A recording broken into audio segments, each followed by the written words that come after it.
ano ito at bakit. So I will translate, or Justin, can you translate that? Oh, sure. Easy. If one of us could borrow anything from one another, what would it be and why? Oh! Grabe ka na. Answer first? Oh, doon tayo important ka na. Okay, you go first. Ano to, isa-isa? Hindi naman.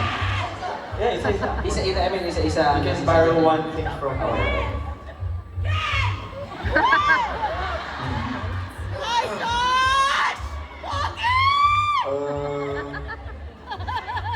Sa akin, anong hiramin mo? Sa iyo, isa-isa to. Isa, yeah. One from I think, parang ang hirap. It's a soft one. just one. I'm gonna borrow money from you. Yes. Yeah, money. Yeah. Okay. And Pablo, I think I'm gonna borrow digital instruments from Pablo. And Stel, I think games. Because like Stel play a lot of games also. And Josh, I think I'm gonna borrow. No way. Bastos. What did they say? I don't know. Maybe it was like. Pwede rin wala. His shoes! Siguro ano, His belt! yung pampalambot ng buhok.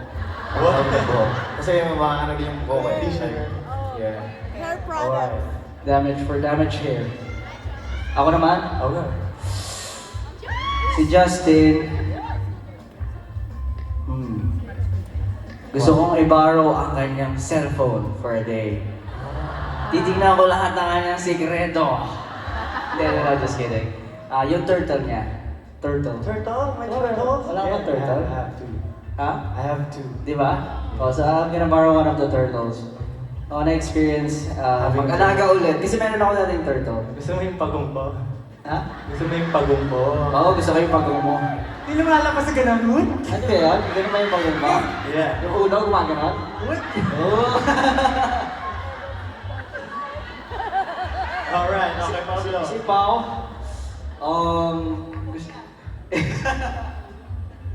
kapugian daw. Kapugian! Yes. Si Stel, gusto ko i-borrow sa kanya yung, yung massage chair niya. Yung massage chair niya. Meron siyang massage chair sa bahay. Thank you po sa nagregalo. Thank you po. Tapos kay Ken, gusto ko i-borrow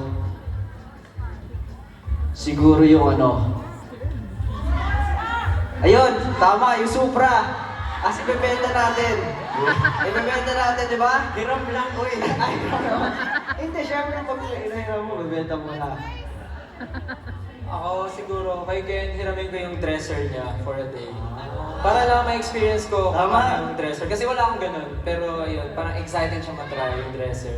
Kay Pablo, siguro, manghiram ako ng one book na pinaka-favorite niya para at least magkaroon lang ako ng idea ano yung feeling magbasa ng Sabi nila book na face miss daw. Ha? Guys, sorry, I can buy a new one.